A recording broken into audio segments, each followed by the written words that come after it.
आकाशवाणीचं हे रत्नागिरी केंद्र आहे. ऐकूया कृषीवाणी कार्यक्रम. आजचा विषय आहे योग्य वेळी तण नियंत्रण. याचं वाचन केलंय गायत्री भरणकर यांनी. नमस्कार मंडळी, तणावर नियंत्रण ठेवणं हे अतिशय महत्त्वाचं आहे. योग्य तण नियंत्रणासाठी व्यापक, दीर्घकालीन आणि एकात्मिक पद्धतींचा वापर करणं ही काळाची गरज आहे. वेगवेगळ्या पिकांसाठी शिफारस केलेली जी तणनाशकं असतात ती दिलेल्या मात्रेमध्ये आणि दिलेल्या वेळी अचूकपणे वापरली तर त्याचा निश्चितच फायदा होऊ शकतो.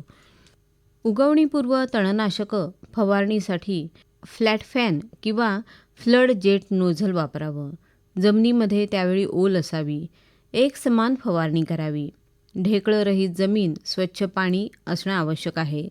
फवारणीनंतर जमीन तुडवू नये. तणनाशकांचा वापर हा शिफारशीनुसार दिलेल्या पिकांसाठी करावा.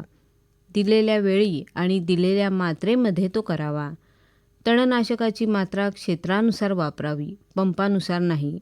दिलेल्या पद्धतीनं जमिनीवर फवारणी करावी किंवा जमिनीमध्ये मिसळावीत. या गोष्टी अवश्य पाळाव्यात. तणनाशकाची शिफारशीपेक्षा कमी मात्रा दिली तर तणांचं नियंत्रण कमी प्रमाणात होतं. तर अधिक मात्रा वापरली तर पिकांना इजा होण्याचा संभव असतो. केव्हाही मुदत संपलेली तणनाशकं वापरू नयेत. फवारणीसाठी शक्यतो स्वतंत्र नॅपसॅक पंप वापरावा.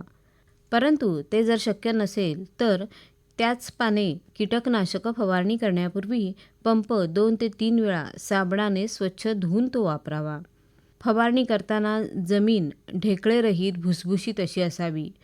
फवारणी करताना जोराचे वारे असू नयेत. तसंच फवारणी केल्यानंतर 2 ते 3 तास स्वच्छ सूर्यप्रकाश राहील अशी शक्यता पाहून, पाऊस न येण्याची शक्यता पाहून मगच फवारणी करावी. भारी जमिनीपेक्षा हलक्या जमिनीमध्ये तज्ज्ञांच्या सल्ल्यानुसार मात्रा कमी प्रमाणात वापरावी. उगवण पश्चात तणनाशकांचा वापर तणाच्या जोरदार वाढीच्या अवस्थेत असताना करावा. फवारणी करताना स्वच्छ आणि हलकं पाणी वापरावं. जड पाण्याचा वापर टाळावा. तणनाशकं विकत घेताना त्यावरची अंतिम तारीख तपासून घ्यावी. तणनाशकाचा फवारा आजूबाजूच्या पिकावर जाऊ नये याची सुद्धा काळजी घ्यावी. फवारणीसाठी हुडचा वापर करावा. फवारणीनंतर तणाच्या प्रादुर्भावानुसार निंदणी आणि कोळपणी 6 आठवड्यांनी करावी. उगवण पश्चात तणनाशकांचा वापर करताना तणांची अवस्था 2 ते 4 पानांवर असताना करावी. तणं आणि पीक उगवणीनंतर 20 ते 25 दिवसात तर काही तणनाशकं ही 15 ते 20 दिवसांमध्ये वापरावीत. तणनाशकं कमी मात्रेत वापरायची असल्यानं त्याचं एकरी किंवा हेक्टरी योग्य प्रमाण हे शिफारसीनुसार वापरावं. तणनाशकांच्या खरेदीच्या वेळी पक्कं बिल घ्यावं. त्याचे लेबल क्लेम वाचावेत. पुरेशा ज्ञानाशिवाय कोणतीही रसायनं एकमेकांमध्ये मिसळू नयेत. रसायनांचा गट तपासावा. PHI, MRL हेही तपासावेत.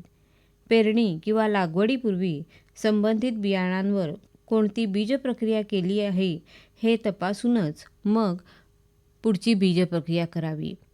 अशा प्रकारे मंडळी, योग्य वेळी तण नियंत्रण केलं, त्यासाठी व्यवस्थित काळजी घेतली तर येणाऱ्या उत्पादनामध्ये निश्चितच वाढ होऊ शकते. बरं तर मंडळी, पुन्हा भेटूया पुढल्या कार्यक्रमात. तोपर्यंत नमस्कार. कृषीवाणी कार्यक्रमात आज आपण ऐकलीत योग्य वेळी तण नियंत्रण याविषयीची माहिती. वाचन केलं होतं गायत्री भरणकर यांनी आणि सादर करते होते विवेक वानखडे.